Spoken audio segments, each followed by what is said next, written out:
Beranjak ke sorotan lainnya, sidang lanjutan kasus kematian Prada Luki dengan terdakwa Letu Ahmad Faisal kembali digelar di Pengadilan Militer Kupang. Saksi yang dihadirkan mengungkapkan Prada Luki sempat berkali-kali minta ampun saat dianiaya seniornya. Anggota Provos Pratu Petrus Canisius Y dihadirkan sebagai saksi untuk menjelaskan peristiwa penganiayaan terhadap Prada Luki. Pratu Petrus menyebut salah satu terdakwa Pratu Abner Yetersen memukul Prada Luki dengan selang. Saksi juga melihat terdakwa Letu Ahmad Faisal tidak menghentikan tindak kekerasan itu pada Prada Luki. Pratu Petrus juga mengungkap Prada Luki sempat berkali-kali minta ampun, namun seniornya tidak menghentikan tindak kekerasan itu.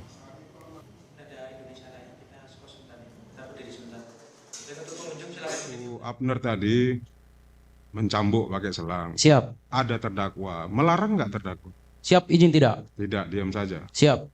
Kalau menurut saksi, seorang Letnan 1 dengan jabatan Danki Siap. memerintahkan Pratu untuk berbuat itu, bisa nggak mencegah? Siap, izin kalau diperintahkan bisa. Bisa kan? Siap. Kalau ada orang teriak atau orang dipukul di situ, dengar nggak suara pukul? Mohon izin kami dengar. Dengar. Siap. Jadi di antara 4 orang tadi ini yang datang, ada nggak yang suara mukul-mukul, suara pukulan? Izin kami mendengar suara teriak. Hanya kami tidak melihat siapa yang pukul. Ya, teriak itu karena dipukul. Siap. Apa teriakannya? Izin bilang ampun. Ampun. Siap. Itu suara siapa yang saksi? Izin almarhum. Almarhum. Siap. Ya. Tapi saksi tidak melihat siapa yang mukul. Izin kami tidak melihat.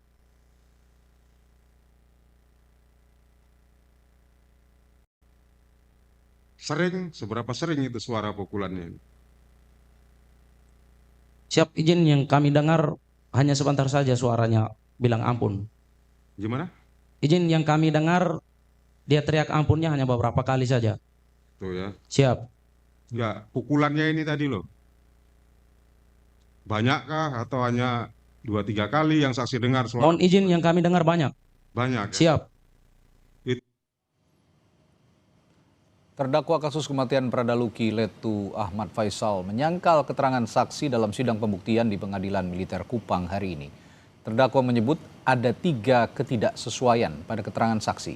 Salah satunya mengenai perintah yang diberikan pada saksi usai memimpin apel malam pada 28 Juli.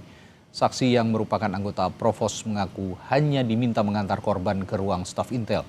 Namun menurut terdakwa, saat itu dirinya memberi perintah untuk menjaga bukan mengantar.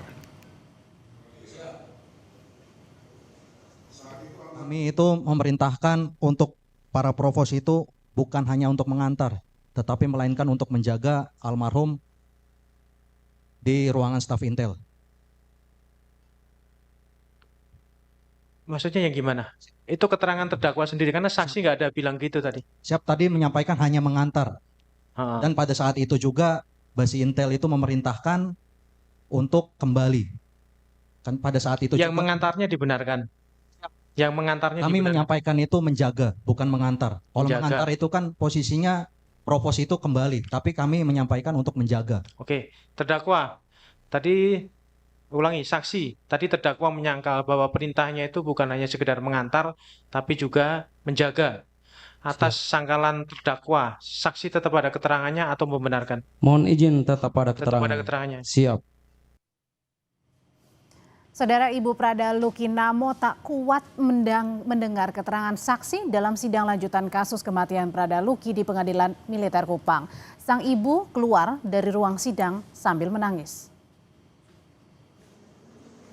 Untuk kesekian kalinya, Ibunda Prada Luki, Sepriana Paulina Mirpei, harus menitikkan air mata di ruang sidang utama Pengadilan Militer Kupang. Sepriana yang hadir dalam persidangan mendengar keterangan saksi yang menjelaskan bagaimana peristiwa penganiayaan yang dialami putranya. Ibu Prada Luki ini menangis saat mendengar kesaksian yang mengungkap Prada Luki meminta ampun saat dianiaya para seniornya. Ia pun meninggalkan ruang sidang dan pindah duduk berdampingan dengan saksi lainnya, Prada Richard Bulan. Keluarga Prada Luki berharap pelaku penganiayaan dipecat dan dihukum berat.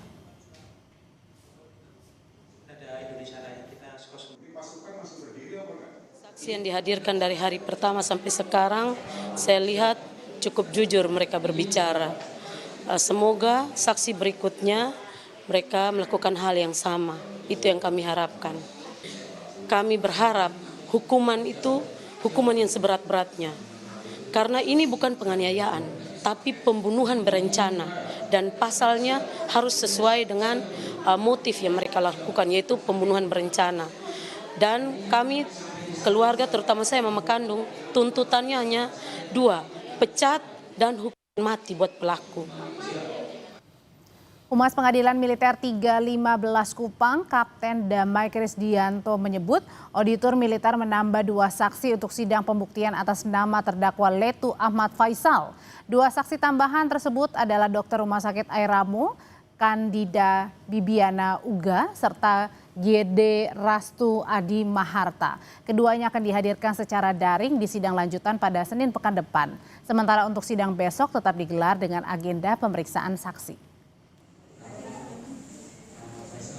2 konsekuensi, yang pertama atas nama terdakwa Letu Infantri Ahmad Faisal akan dilaksanakan pada tanggal 10 November tahun 2025 dengan agenda pemeriksaan saksi tambahan yang akan dilaksanakan secara virtual. Dengan terdakwa atas nama Sertu Thomas Desambris Awi dan kawan-kawan 16 orang. Sidang lanjutan akan dilaksanakan pada hari Selasa tanggal 4 November tahun 2025 dengan agenda pemeriksaan saksi. Informasi lainnya, Menko Bidang Infrastruktur dan Pembangunan Kewilayahan Agus Harimurti Yudhoyono menghadap Presiden Prabowo Subianto di Istana Kepresidenan untuk membahas persoalan kereta cepat Wush. Selain masalah kereta cepat Wush, ada beberapa pembahasan isu sekaligus meminta arahan-arahan dari Presiden Prabowo. AHY menyampaikan pembahasan juga akan berkaitan dengan restrukturisasi